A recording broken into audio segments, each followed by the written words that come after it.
I want to have hot chocolate, but what should I put it in? A glass mug? A styrofoam cup? Or an insulated canister? Let's test this, shall we?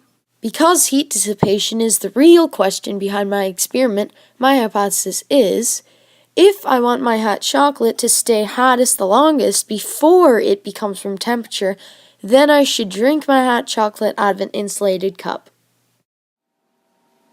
In addition to these cups, my materials include a pan of water, a stove, a timer, a thermometer, hot chocolate powder, a tablespoon, and a measuring cup.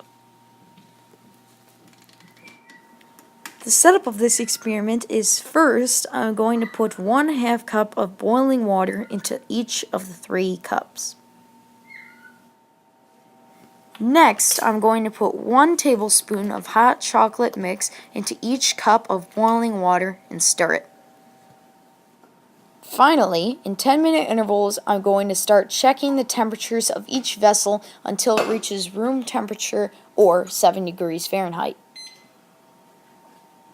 The dependent variable is the actual heat dissipation temperature recorded, because will obviously be dependent or change due to the insulating features of the cups. The independent variable in my experiment is the insulating feature of each of the cups.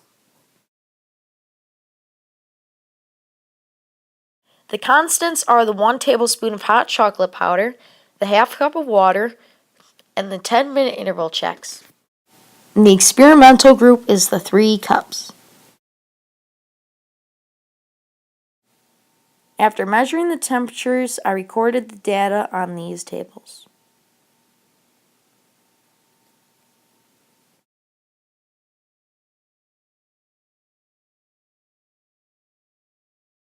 Next, I transferred the table data to 3 graphs, 1 for each of the cups. After analyzing the data, I conclude that my hypothesis was correct, that the hot chocolate stayed hottest the longest in the insulated cup. It took nearly 220 minutes to reach room temperature. The styrofoam cup took 160 minutes, and the glass cup took 100 minutes. Bon appetit! Oh, still hot. After finishing my experiment, I realized there were some possible sources of error. Number 1, since I only had 1 thermometer, I couldn't measure the temperatures exactly at 10 minutes, but all were measured within 30 seconds of the timer going off. Number 2, since all the cups were slightly different sizes, the surface area was slightly different, which may have affected the heat dissipation time. Number 3, I realized I had left our kitchen window open, and even though it wasn't really windy, the glass cup was closest to the window, so I think this may have slightly affected the cooling of the glass cup. So, you must be wondering what I learned from this experiment. Well, overall I learned that it is a good idea to use an insulated cup if you have one to keep your hot chocolate hottest longest. What I also learned, however, is that the styrofoam cup did a pretty good job as well, and it's much cheaper.